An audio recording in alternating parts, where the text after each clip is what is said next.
My name is Thea Atwood, and I'm 38 years old. Not long ago, I sat at the respondent's table in a county courtroom while a lawyer in a suit that cost more than my oven called me a kidnapper, and the 3 kids I've raised for 12 years were listed as my victims. Across the aisle, my sister cried beautifully into a tissue she never once used. 12 years ago, she parked in my driveway, unbuckled her children, and asked me for 1 hour. 1. I got 12 years of fevers, lunchboxes, and night terrors. She got a head start. Now she was back with fresh highlights, a lawyer, and a petition that said I stole her family. But here's what none of them knew. Inside my bag, underneath my checkbook, sat a sealed envelope. 11 years old, never opened, a city name inked across the corner. What happened when the judge finally slid it open, what he asked me, and what I said back. I'll get there. I promise you it's worth staying for. Welcome back to Calm Drama Stories, where quiet women tell the loudest stories of their lives, stories about family, betrayal, and the people who choose to stay.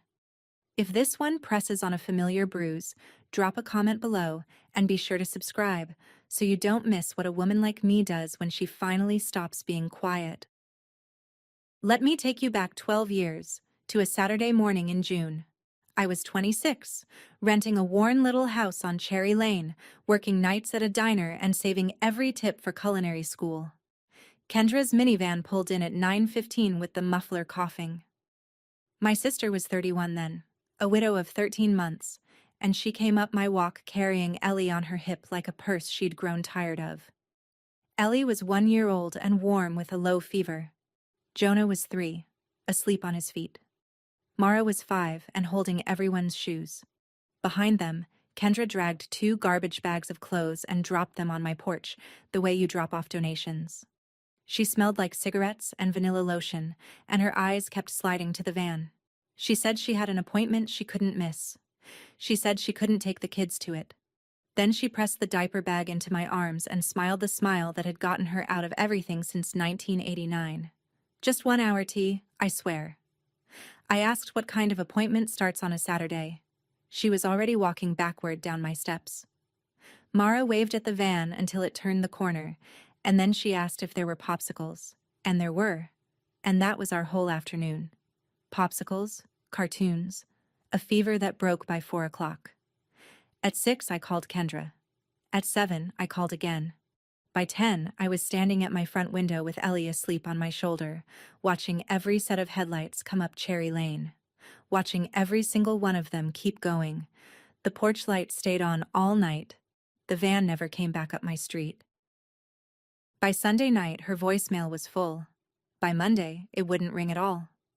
I called the police, and a tired sergeant explained to me that grown adults are allowed to disappear, that it isn't a crime to leave your kids with family, and that I should call back if I found signs of foul play. The only foul play I found was in her apartment. Her landlord let me in on Tuesday, because she owed him rent and he was hoping I'd pay it. The place was empty. Not ransacked. Empty. Closets bare. Hangers gone. The crib already sold to somebody on a classifieds board. The neighbor across the hall told me a truck had come the Thursday before. The Thursday before. She'd packed out her whole life while I was pulling a double shift, and then she'd driven her children to my porch like the last errand on a moving checklist. My mother, Ruth, sat in my kitchen that week with her hands folded and said the thing she would keep saying for the next 8 years. She'll come back, Thea. She's their mother. Mom said it like a law of nature, like gravity, like something you'd be foolish to argue with. I wanted to believe her. Ray had died in a highway accident 13 months before, and grief does strange things to people, and maybe my sister just needed air. That's what I told myself while I bought a car seat at a yard sale. Then one night I was tucking in Mara, 5 years old, on a fold-out couch, in a room that still had my cookbooks in it, and she looked up at me and asked, "Did we do something wrong?" I said, "No, baby. Somebody did. But it was never you." People ask how you raise 3 kids overnight with no warning, and the honest answer is badly, and then less badly, and then one day you realize you've done it for a year. I dropped my culinary school application in a drawer and picked up every shift the diner would give me. I learned that Ellie would only sleep if the dryer was running. I learned that Jonah wheezed when he cried too hard, and that a nebulizer costs real money even with a coupon. I learned that lice shampoo goes on sale in August and that shame is a luxury item, so I stopped buying it. I signed us up for WIC and stood in line behind women who looked exactly as tired as I did, and nobody in that line asked me where their mother was. Mom helped. She kept the kids on my double shift nights, and she loved them hard. But her generation had rules about trouble. You didn't air family laundry. You didn't say the word abandoned at church. You said Kendra was traveling. For a while, I even let the kids believe some version of that, because what do you tell a 5-year-old? The truth had teeth, and she was so small. The first real wall I hit wasn't money, it was a clipboard. Kindergarten registration for Jonah, one line near the bottom, signature of parent or legal guardian. I stood in that school office holding a pen I had no right to use. The secretary was kind about it. She'd seen it before, she said. Aunts, grandmas, big sisters. She slid the form back to me and lowered her voice like she was telling me a secret. You're going to need paperwork, honey. And paperwork, it turned out, needed my sister. The clipboard was a warning. The emergency room was a verdict. 14 months in, Jonah, 4 years old by then, caught a chest cold that turned mean at 2 a.m. His little ribs were pulling with every breath, so I drove him in, and somewhere between triage and the treatment room, a nurse asked the question that changed my life. Are you her mother? No. Legal guardian? No. She was kind, and they treated him anyway, because that's what emergency rooms do. But a hospital social worker found me in the hallway at 4 a.m. with a folder and a gentle voice, and she explained my situation in plain English. I had no legal standing. None. I couldn't consent to surgery if it ever came to that. I couldn't enroll them, insure them, or defend them. And if the wrong person ever made the wrong phone call, the county could scoop up all 3 kids and place them in foster care while the system sorted out what I was to them. Strangers' houses. Maybe separate strangers' houses. I sat in my car in the parking garage while the sun came up, and Jonah slept against the window, and I made the first cold decision of my life. Monday morning, I hired a lawyer in town. She said the cleanest road was legal custody through the juvenile court, and the cleanest version of that road ran through Kendra's signature. Nobody had heard from my sister in 14 months, so I hired a private investigator too, $1,800, half up front. He found her in 9 days, working a lounge outside Tulsa under her maiden name. I emptied my culinary school fund, arranged 2 days off, and drove 900 miles. She met me at a motel off Route 66 because she didn't want me seeing where she lived. 14 months, and my sister looked both better and worse. New acrylic nails, an expensive jacket, and eyes that had checked out of our family like it was a room she'd already paid for. I set the papers on the little table by the window. Consent to legal custody. A notary was coming at 3. The lawyer had arranged it with a mobile service. Kendra flipped through the pages like a menu. She didn't ask about Ellie's fever, or Jonah's lungs, or whether Mara still held everyone's shoes. She asked what was in it for her. I want to be careful here, because this is the part of the story I kept sealed for 11 years, and I'm still going to keep it sealed a little longer. There was a price. She wrote it down herself, on motel stationery, in the looping handwriting our mother used to praise. I read what she wrote, and something in me went very quiet and never got loud again. I paid it. The notary came at 3, watched her sign, stamped the seal. And while I was sliding the folder into my bag, Kendra lit a cigarette and smiled at me through the smoke. You always wanted to play house with my kids. Congratulations. I stopped at the door. I told her the truth, level as a shelf. I'm not playing anything. I'm just the one who stayed. Then I drove 900 miles home with a folder on the passenger seat worth more than my car, pulled into Cherry Lane at midnight, and stood in the doorway of the kids' room listening to them breathe. What she made me trade for that signature. I'll tell you when I can say it out loud. We're not there yet. The juvenile court granted me legal custody that fall, and the next 10 years happened the way bread rises, slowly and then all at once. I want to be honest about one thing. I did try to close the door for good. 5 years in, I filed to terminate her parental rights so I could adopt them outright. It cost me $4,000 in fees, and it died on the table because Kendra hired an hourly lawyer just long enough to object, and then evaporated again, and the case stalled out on service and searches until the court dismissed it for want of prosecution. The law leaves a door cracked for mothers. I learned to sleep next to a cracked door. Life got good anyway. I opened the Bluebird Bakery 6 years ago with a small business loan and a used mixer named Gladys. I bought the house on Cherry Lane 5 years ago. The same house, because the kids had already survived enough moving. I packed something like 4,000 lunchboxes. I sat through stomach flus, a broken wrist, 2 science fairs, and 1 middle school heartbreak that required emergency pancakes. The kids called me T, and I never asked for more than that. And every year, always in June, 1 blank postcard showed up in my mailbox. No signature, no message. A beach in Florida, a casino in Nevada, a mountain somewhere cold. The first one scared me, and I called my lawyer. There was nothing to do about a blank rectangle. So I stopped showing anyone, and I kept them in a rubber band in the junk drawer, and I tried not to understand what they meant. Somebody out there knew our address. Somebody was keeping track of us. 1 postcard a year, saying nothing at all. 8 months ago, my mother had a stroke at her kitchen table, with a crossword half finished and the kettle still warm. She was 71. At the funeral, Ellie held my hand so tight my ring left a mark, and I kept thinking Mom died still believing her other daughter would walk in late, the way she was late to everything. She didn't come. The will was simple, and it shocked no one who knew Mom's last years. The farmhouse on the edge of town and $312,000, insurance, and a lifetime of not buying anything, went into a trust for her 3 grandchildren, for college, for their start in life. I was named trustee. Kendra's name appeared exactly once, in a sentence lawyers write when a person has been thought about and decided against. But here's the thing about probate that nobody warns you about. The law's thorough. An estate has to notify the heirs, even the disinherited ones, even the missing ones. So a statutory notice went out by certified mail to my sister's last known address, forwarded who knows how many times, like a flare fired over a dark ocean. For 3 months, nothing.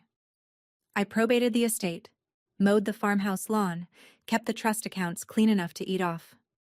I let myself believe the flare had sunk. Then on a Tuesday in March, at 10 in the morning, a rental car parked in front of the Bluebird Bakery, and a woman stepped out in a white coat and sunglasses, and my hands knew her before my eyes did, because they went cold against the proofing pans. 12 years. Not a call, not a birthday card, not a word at our mother's grave. She pushed open my door like a customer and said, "Hello, T." She looked expensive and rented at the same time, like the car. The coat was white wool, the kind you wear when you've never carried a toddler with a nosebleed, and under the salon polish she was still my sister. Same chin, same way of tilting her head when she wanted something. The morning rush had cleared out. It was just me, the ovens, and 12 years walking toward my counter. She did it well, I'll give her that. Her eyes went shiny on cue. She said she'd been sick, that she'd been getting better for a long time, that she was finally in a place, she actually said in a place, where she could be what her children needed. She said she'd thought about them every single day. I looked at her nails while she said it. Fresh French tips. I thought about the junk drawer full of blank postcards, and I asked her one question. Where were you when Mom was buried? She blinked, and for half a second the performance stuttered, and I watched her choose not to answer. Instead, she leaned on my counter, lowered her voice, and got to it. I want my babies back, T. Babies. Mara is 17. Ellie was doing pre-algebra homework 2 blocks away, in a bedroom I painted twice. I felt the old heat come up my neck, and I set it down, because I'd had 12 years of practice setting things down. I told her the kids had school, routines, and a life, and that none of it was going to be renegotiated over my pastry case. If she wanted to talk, there were proper channels. She smiled then, and the shine in her eyes dried up like it had a switch. "You'll hear from someone," she said. And a week later, I did. The someone was a process server who apologized twice, and the papers came in 2 layers, like a bad cake. Layer 1, a petition to give Kendra custody of Jonah and Ellie, and to haul me into court over Mara's senior year. Her lawyer was a man named Martin Voss, and his petition used words the way tabloids use headlines. It said I had obtained custody through a forged consent, that her signature, the one I drove 900 miles for, was fake. It called the last 12 years a wrongful retention. In one paragraph, the one written for the local paper to quote, it used the word kidnapping. Layer 2 arrived at the courthouse the same week, a challenge to our mother's will, claiming I had poisoned a sick old woman's mind against her firstborn, and that second filing was the one that told me the truth. Because if the will fell, the trust fell with it. And if Mom died with no valid will, her estate would be split between her 2 daughters, and the kids would get nothing, and Kendra would get half a farmhouse and half of $312,000. The custody case was the violin. The will case was the wallet. 3 days later, a sheriff's deputy parked outside the Bluebird at lunch hour to ask me polite questions about custodial interference, and even though he closed the complaint within the week, my custody order took him 4 minutes to verify. Half the town watched that cruiser sit in front of my shop. Before I tell you what her lawyer did next, if you've ever raised a child who wasn't yours, or loved someone who mistook your kindness for weakness, tell me in the comments where you're listening from. And subscribe, because the next part is the reason I'm telling this story at all. I told the kids on a Sunday night, over meatloaf, with the words I'd rehearsed against the shower tile. Your mother is back in town. She's asked a court to look at where you live. There will be a process, and grown-ups will handle it, and nothing about tomorrow changes. I kept my voice level, like reading a recipe. The kids did not. Jonah, 15, shoved back from the table so hard his chair caught the wall, and said she could, I won't repeat what she could do, and went out to shoot baskets in the dark until the neighbor's porch light came on. Ellie, 13, went the other direction, and hers was worse. She got very still, and her ears went pink, and she asked, Does she want to meet us? Hope. That's what was in her voice. Hope with the safety off. She was one when the van drove away. Her mother is a story other people tell. And Mara. 17, arms folded, watching me the whole time like a poker player. When the little ones were gone, she stacked the plates, and without looking up, she asked, Why did she leave? The real reason. I gave her the answer I'd been giving since she was 5, the smooth stone I'd sanded for a decade. She got lost, honey. Some people get lost. Mara set the last plate down carefully, like it might go off, and looked at me with our mother's eyes. I'm not 5 anymore, T. She went upstairs. I stood in my kitchen with my hands in dishwater gone cold, understanding 2 things at once. My kids were about to be fought over in public, and the story I'd built to protect them had started to rot right under the floorboards. The first hearing lasted 40 minutes, and Martin Voss performed for 35 of them. He's a tall man who wears grief on behalf of his clients, and he stood in front of Judge Alan Hollis and called my life a kidnapping in slow motion, Your Honor. My lawyer, Carmen Ruiz, put the custody order on the record, along with the deputy's closed complaint, and that killed the criminal talk in one motion. You cannot steal what a court handed you. But civil court is a different animal, and Voss knew it. The forgery claim did exactly what it was designed to do. A signature can't defend itself. It just sits on the page while a stranger calls it a lie. The judge ordered a handwriting expert, appointed a guardian ad litem named Dana Winters to speak for the kids' interests, and, because the law tilts toward mothers who show up crying, even 12 years late, granted Kendra supervised visitation 2 hours a week at the Family Services Center. 2 hours a week. It doesn't sound like much until you've had every hour for 12 years, and then it sounds like a hole drilled in the bottom of a boat. Afterward, in the parking lot, Carmen loosened her scarf and asked me the question good lawyers ask early. The consent page is strong, but they're going to swear it's fake. Do you have anything else from that day? Anything at all? I looked at a crack in the asphalt for a long time. I have something, I said. I'd rather not use it. Carmen studied me the way she studies exhibits. Whatever it is, she said, don't lose it. I didn't tell her it had spent 11 years in a fireproof box, waiting for exactly this. The Family Services Center has a playroom with a big window for exactly this occasion, and I stood on the wrong side of the glass and watched my sister meet her children. She was magnificent.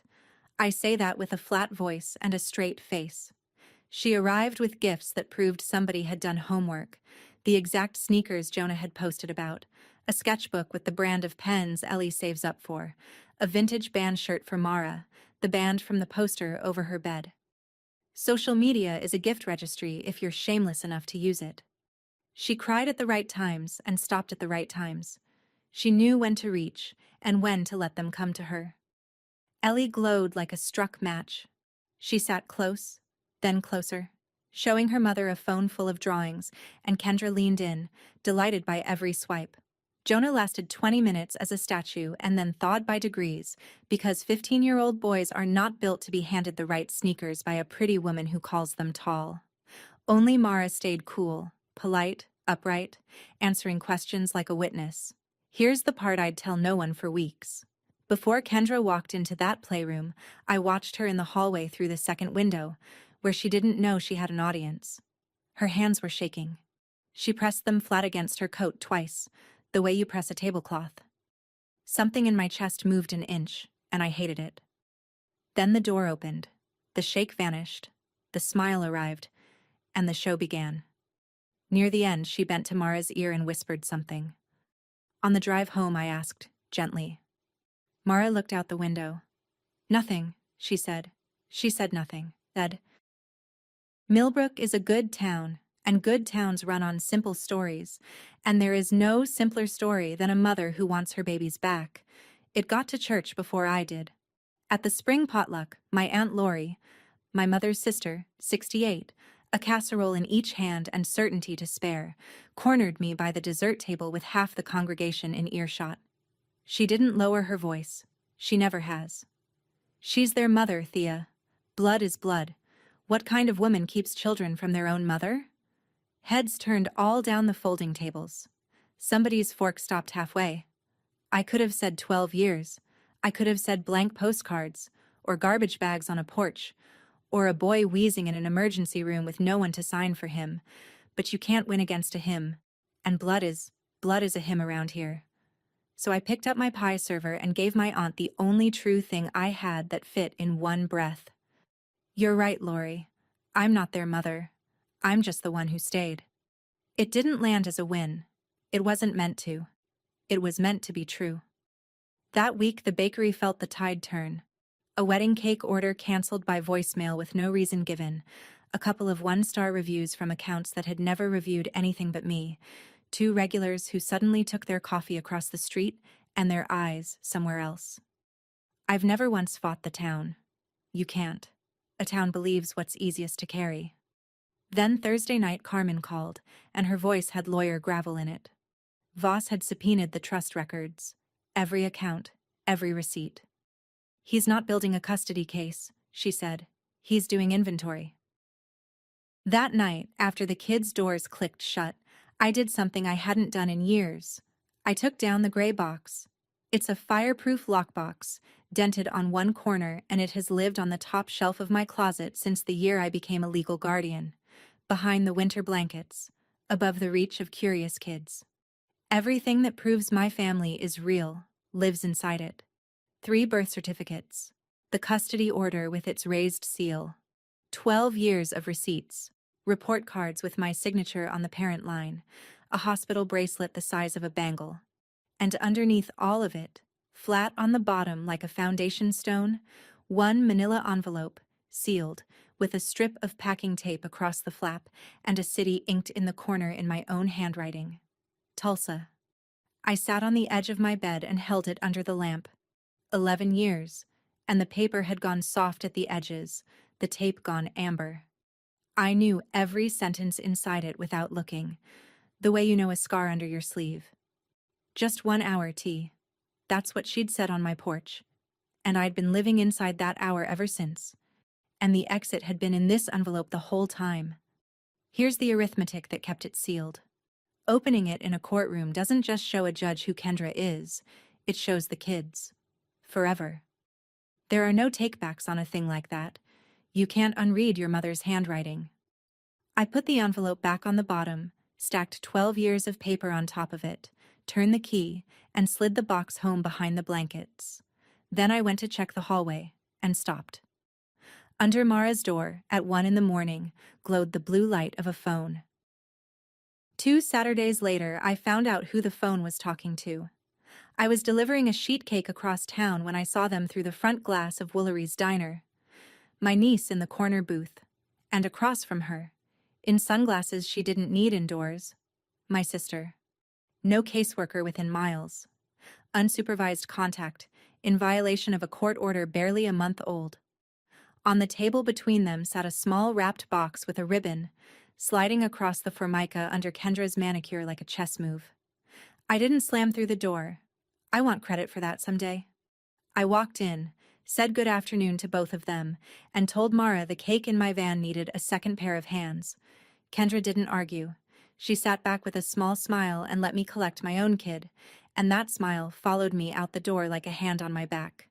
In the van, Mara held the wrapped box on her lap and stared at the windshield, 17 and furious and scared, and then she pulled the pin. She told me things, T. She says you paid her. 12 years ago. She says you gave her money to stay away. That you wanted us for yourself. The road noise got very loud. Because that sentence is what a lie looks like when it's been built by a professional. One true bolt in the middle, everything around it bent. Yes, money had moved between me and my sister once in our lives, and she had taken my worst day, filed the serial numbers off it, and handed it to my girl as proof that her whole childhood was something I'd purchased out of loneliness. Mara watched the side of my face and asked quietly, "Is it true?" Is it true? A yes would poison her. A no would be a lie, and she'd smell it, because she has been reading my face since she was 5 years old. So I reached for the middle, the way I always had, and the middle finally failed me. "It's more complicated than that," I said.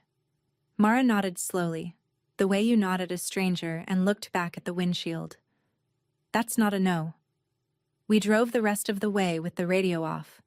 She didn't open the wrapped box in front of me, and she didn't leave it in the van either.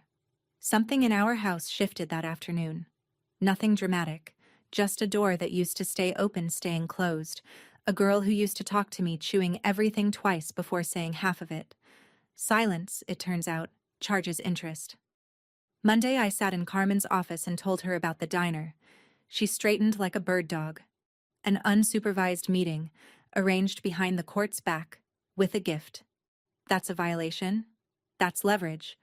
We report it today, and it stains Kendra in front of Judge Hollis. Then she saw my face. Reporting it meant affidavits. It meant Mara summoned into a hallway with lawyers, made to testify about her own mother, turned from a 17-year-old into Exhibit C. That is Kendra's way of using children, and it has never once been mine, and I wasn't going to learn it now just because it worked. I told Carmen no. She rubbed the bridge of her nose and said I was making her job harder and her respect for me inconvenient. "Fine," she said. "Then we need something else. And you keep telling me you have something else." So the question became when. I go to the cemetery on the first Sunday of every month, Mom's stone, and then Ray's, because somebody should, and the kids come at Christmas and birthdays. It was raining thin and cold, and I was walking the gravel loop with carnations when I saw a figure already at Ray's grave, and I stopped under the maple before she could hear me. Kendra.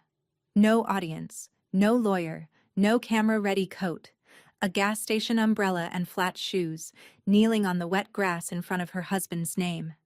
She was crying in a way I hadn't seen since we were girls, the ugly kind, the kind that doesn't photograph. And she was talking to the stone. I only caught pieces over the rain. That she was sorry. That she couldn't breathe in that house after the accident, with 3 babies and his boots still by the door. And then one whole sentence, clear as a bell, that I have turned over every night since. After the first year, there was no version of me coming back that wasn't a monster, so I stayed gone. I stood under that maple with carnations going heavy in my hand, and for one long minute I saw the whole thing from inside her skin. 31, widowed, drowning, raised her entire life to be the pretty one somebody rescues, and nobody left to do the rescuing. I almost stepped out. I almost said her name, the old way, without armor in it. Then she stood, brushed the knees of her pants, looked down at Ray's stone, and her voice changed back into the one from my bakery. "That house should have been half mine," she told her dead husband. "Mom owed me that." She fixed her collar and walked to the rental car through the rain. I stayed under the maple until she was gone, and I put the carnations down, and I stopped feeling like a monster for what I was about to do. Depositions happen in conference rooms with bad coffee, and Voss ran mine like a man carving a roast. Small slices, no hurry. When did I take possession of the children? Possession, like they were furniture. Had I ever restricted their contact with their mother? Had I benefited financially from my mother's estate? Had I influenced her will? 2 hours of small slices, and then, without changing his tone, the knife went in. "Ms. Atwood, did you ever pay my client money?" The room went still. Carmen's pen stopped. And this is what people don't understand about oaths. The truth doesn't check first whether it will be used fairly. "Yes," I said. Voss let it sit there, then smiled, unhurried, like a man confirming a reservation. $15,000, wasn't it? Wired out of state? No further questions today? And I watched the story assemble itself in that little room, the story he would tell a courtroom soon, the story Kendra had already whispered to my niece as an inoculation. A lonely woman, aging out of her chances, wanted a family. She found her widowed sister at rock bottom, waved $15,000 at her grief, bought her signature, and helped her disappear. Then played the martyr for 12 years on the strength of it. It was elegant. It was obscene. Every fact in it was mine, and every joint had been rewired to bear the opposite load. In the parking lot, Carmen was quiet for a while, and then she asked the question she'd been circling for a month. "This thing you have and don't want to use, does it answer that?" I looked at her over the roof of my car. "It answers everything," I said. "That's why the kids can never see it." Carmen held my eyes. "Thea, after today, the question is no longer whether they hear it. It's whose mouth they hear it from." Carmen laid it out for me the next morning with legal pad honesty. Option 1, produce the envelope. It rebuts the forgery claim, it reframes the money, and it likely ends both cases. And it enters the public record, discoverable, quotable, permanent, where 3 kids with library cards and Wi-Fi will someday read every line of it. Option 2, keep it sealed and fight on character. 12 years of receipts against a mother's tears, in front of a judge trained by law and habit to give mothers the benefit of the doubt. She didn't tell me which one to choose. Good lawyers don't. They just make sure you can't pretend you didn't know the prices. That same week, Dana Winters came to do her guardian ad litem interviews, a calm woman with sensible shoes and a canvas tote, court-appointed to speak for the kids. She toured the house. She saw the growth chart penciled inside the pantry door, the shelf of science fair ribbons. She talked to each kid alone in the living room with the door cracked, per protocol, while I stood in the kitchen not listening so hard my ears rang. Jonah came out in 8 minutes. Mara took 20 and left with her jaw set. Ellie took half an hour and came out with her sketchbook hugged to her chest and found me by the sink. She stood there a second, balancing on the edge of something. Then she asked it. "Tea." Did our mom ever try to come back? Even once? 12 years of protecting her, and the kindest sentence I had ever built for her. She got lost, honey, stood in my throat, and refused to come out, because Mara was leaning in the doorway watching me, and one more smooth stone would cost me both girls. The mail saved me. I am not proud of that. Certified letter, Voss's office. The letter was titled Confidential Settlement Proposal, and it was the most honest document Kendra ever sent me, because it had numbers in it instead of feelings. Here is what my sister offered. She would withdraw the custody petition. She would drop the will contest. She would sign a full permanent surrender of her parental rights. Consent to adoption. Notarized. Ironclad. The document I had chased for a decade. In exchange, $80,000 from me personally. Not the trust, my lawyer flagged, because even Voss knew better, and my resignation as trustee of the kids' money in favor of a neutral corporate fiduciary. Carmen read it twice and said, in her flattest voice, that it was the cheapest piece anyone would ever offer me. She wasn't wrong. $80,000 was the bakery's line of credit plus most of my house equity, plus every dollar I'd saved since. Painful, possible, and then, done. No trial, no exhibit, no 13-year-old girl reading her mother's handwriting in a court file. Ellie would keep her soft-focused mother who got lost. Mara would never have to watch me prove what I paid for. The envelope could rot sealed in the gray box until I died. And all it required was for me to do the exact thing I did 11 years ago, at more than 5 times the price. Pay her. Seal it.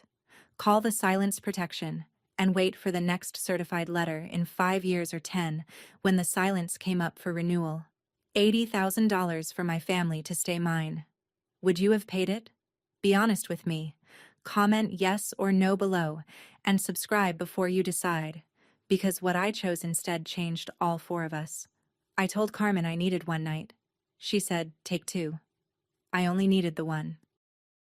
I sat at my kitchen table that night with the checkbook open and the lamp making a little island of the whole decision. I'd already done the math on a bakery napkin. I could cover it. Barely, ugly, with the line of credit and a second mortgage, and my hand knew how to write the numbers. My hand had done it before. I sat there so long the furnace cycled twice.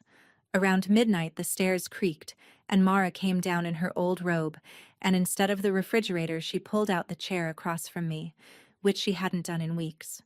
She looked at the checkbook, and at the letter beside it, which I hadn't hidden fast enough. And my girl read the whole battlefield in about 4 seconds, because she's mine, even where it's inconvenient. That's what she really came for, she said. Not a question. I didn't insult her by pretending. Then Mara leaned forward with her elbows on the table, and she took my whole operation apart in one breath. If you pay her again, she'll come back again. You know that, right? Again. The word sat between us with its shoes off, completely at home, and I understood that she'd known, since the diner, maybe before, and had been waiting to see what I'd do with the truth this time. And then Mara said the other thing, the one that ended 11 years of policy at my kitchen table. She said, stop protecting me from my own life, T. 17 years old. She got up, squeezed my shoulder like I do to her when she's sick, and went back to bed. I sat with the lamp and the checkbook a while longer, to be sure. Then I closed the checkbook, and at 3 in the morning I stood in my closet doorway, looking up at the gray box behind the blankets. At 9 the next morning I put the gray box on Carmen's desk, still cold from my trunk. I told her no settlement. I heard my own voice say it the way I say oven temperatures. Flat, exact, not up for discussion. I bought her silence once. It expired. I'm done renting my family back 1 decade at a time.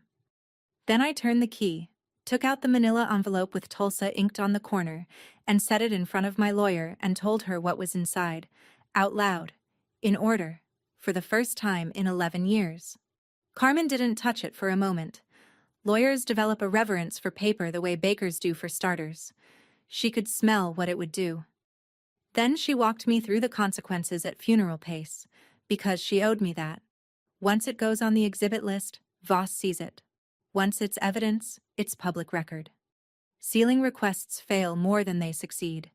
Reporters can pull it, neighbors can pull it, and one day, 5 years, 10, the kids can pull it. Or some helpful stranger will pull it for them. Once it's in, Thea, they will read it someday. All of them. I'd done my grieving for that at the kitchen table already. Then they'll hear it from me first, I said. Every word. Before that courtroom does. We declined the settlement in writing before lunch. Voss's reply came by email at 4:11, and it was short even for him. We'll see you at trial. Bring the forgery.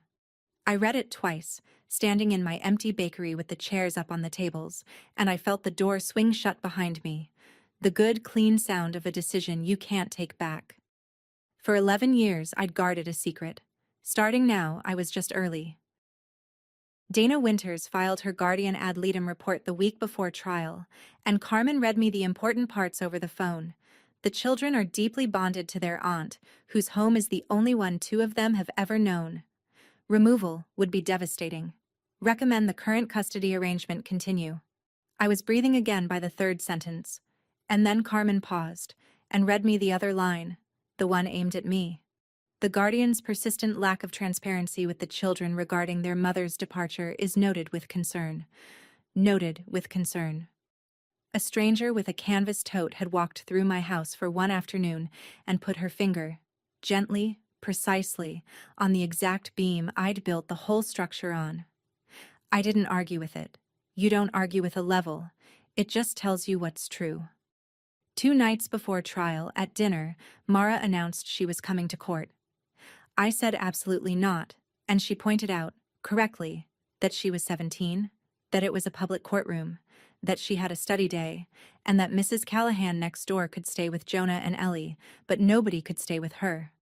I looked at this girl, taller than me since 15, raised on my cooking and my rules and my silences, and I understood that the last thing I had left to protect her from was watching me stop protecting her.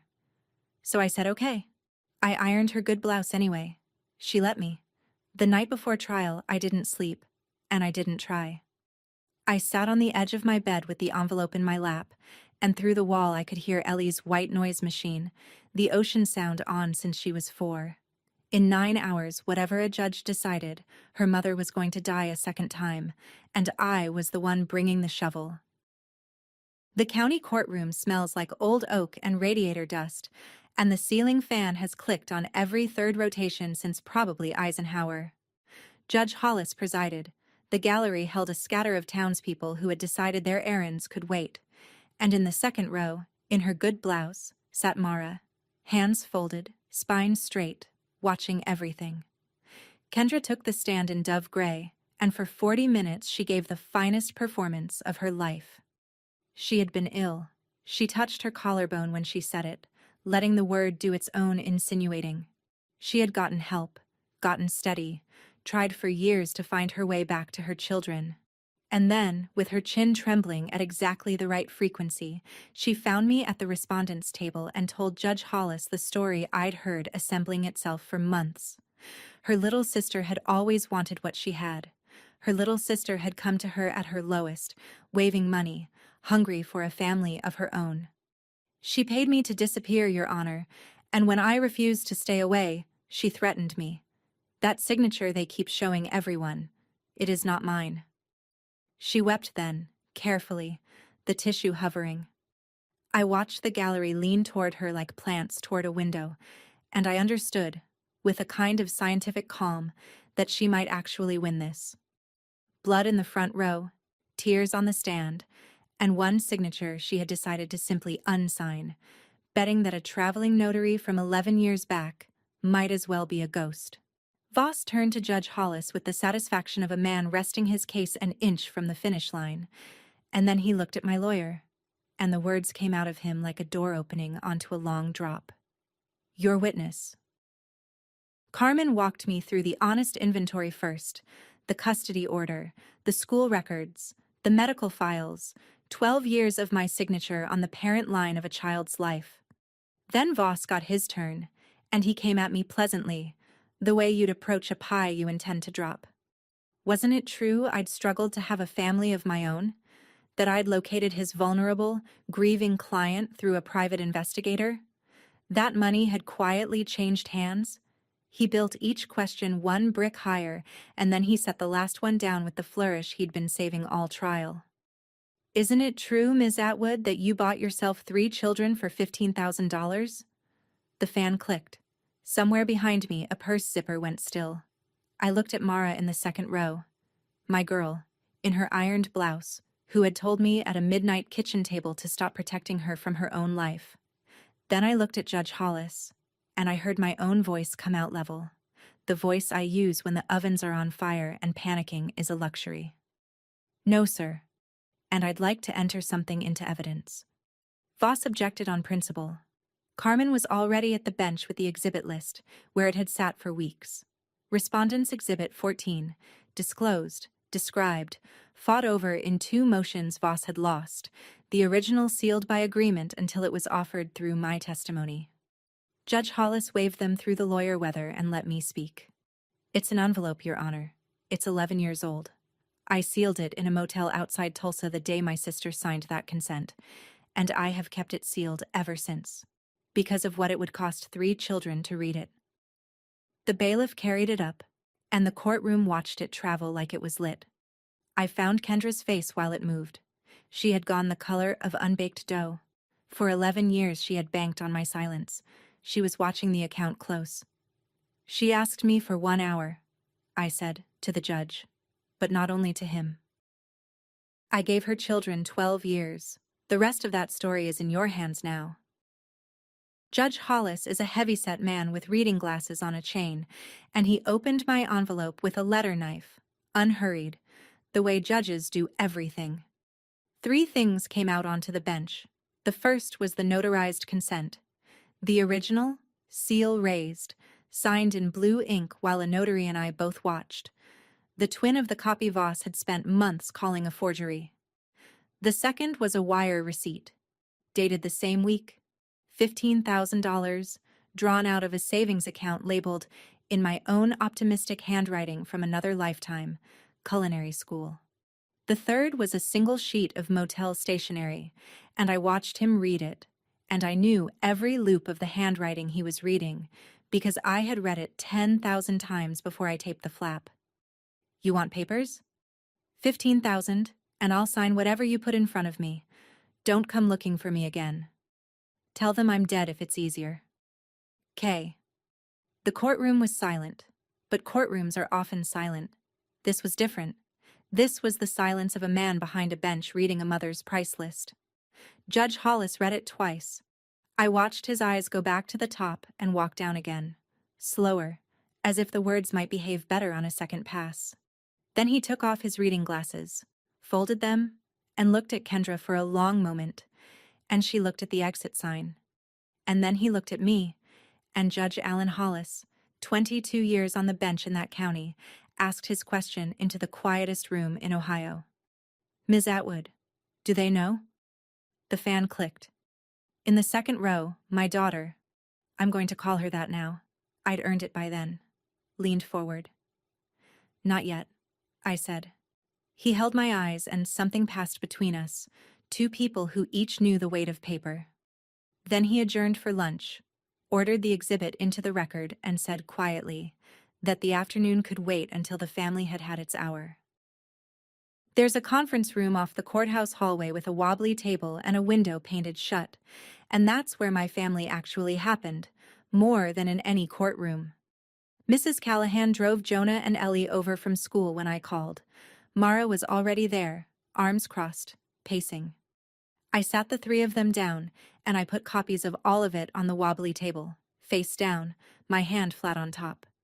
And then I paid the bill I'd been running from for 11 years. I told them about the clipboard and the emergency room, about a boy who wheezed and an aunt who legally did not exist. I told them about the private investigator, and the motel outside Tulsa, and the papers on the little table, and the blank postcards in the junk drawer. 1 a year, every June, our address in her pocket the whole time. I told them their mother asked for money to sign, and that I paid it. $15,000. My school. My someday. And I told them why I never said so, because I was afraid they'd do the math a lie can do in a child's head, and conclude they'd been bought, that they were a purchase, that love with a receipt behind it isn't love. Then I turned the papers over and let them read the stationery, because they were going to hear it in a courtroom transcript someday no matter what I did. Tell them I'm dead if it's easier. Ellie made a sound I will hear for the rest of my life, and folded into Jonah, who held her and stared at the wall with his jaw working. And Mara read it standing up, twice, then set it down and looked at me. You let me spend 12 years wondering what I did wrong. Quiet, not a shout. The shout would have hurt less. You knew, and you let me wonder. I didn't defend myself because she was right, and because I finally understood the flaw in the load-bearing beam. I hadn't only been protecting them. I'd been protecting me, the version of me that never had to watch their faces do what their faces were doing now. I treated the truth like it was mine to carry. I told the three of them. It was yours. I'm sorry it took a courtroom to make me brave. Then I slid the copies across the wobbly table to Mara, all of them, and put the choosing where it should have lived all along. You decide when the little ones read the rest. You. Not me. Not a judge. Not her. Ellie wiped her face on her sleeve and asked the only question left in the world. Did you ever want to give us back? And I said, not for 1 hour.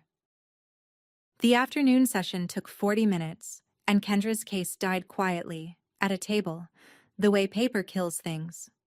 With the original consent and evidence, a notary's seal on the exhibit, and the court's handwriting examiner on standby, the forgery claim was no longer merely weak.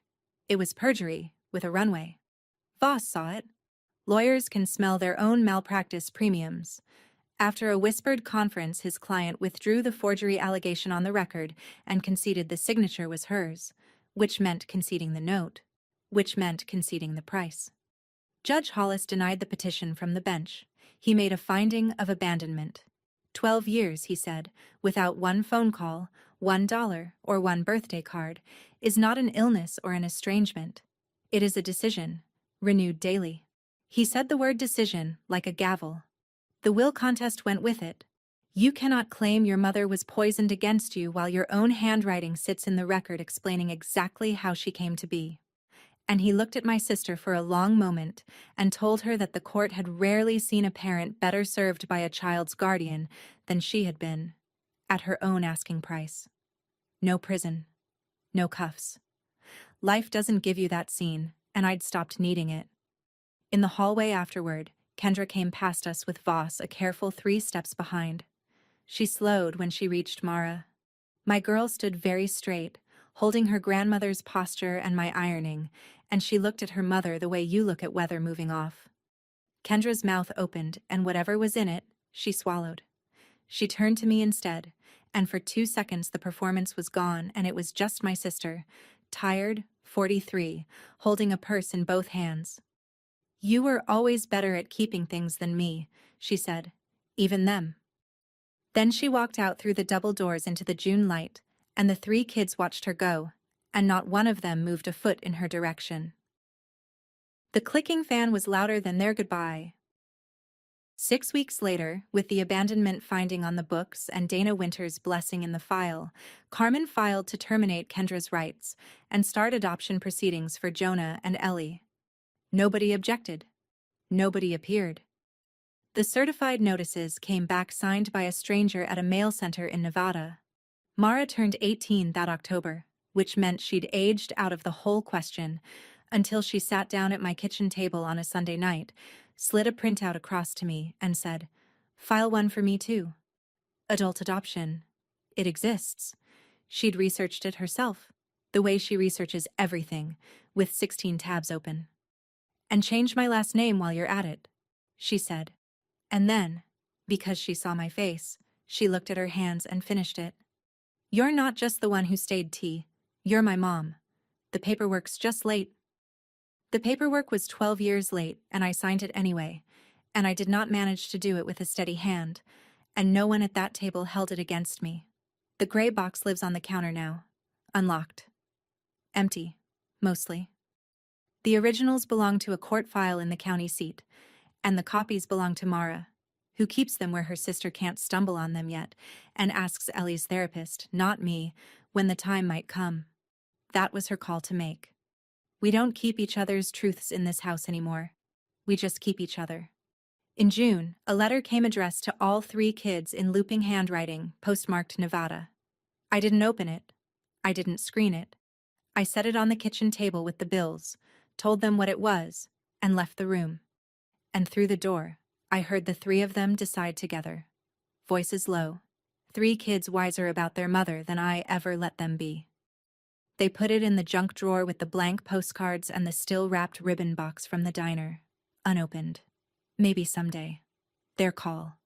She asked me for 1 hour 12 years ago, on a porch I still sweep every morning. Her hour is finally up. And the kids? Now they know. All of it. And they're still here. If you take one thing from my 12 years, let it be this. Blood can tell you where you came from, but it's the people who stay, who show up at 4 a.m. with a nebulizer, who tell you the truth even when it costs them the version of themselves they love best, who tell you where you belong. Family isn't the name on your birth certificate.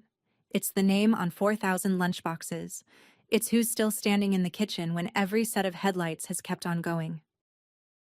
That's my story. 1 gray box, 1 sealed envelope, 1 question from a judge. Do they know? And the longest hour my family ever lived. If you've ever been the one who stayed, the one who carried it all quietly, tell me your story in the comments, because somebody down there needs to read it tonight. Subscribe to Calm Drama Stories before you go. There are more quiet women out here, and we're done being quiet.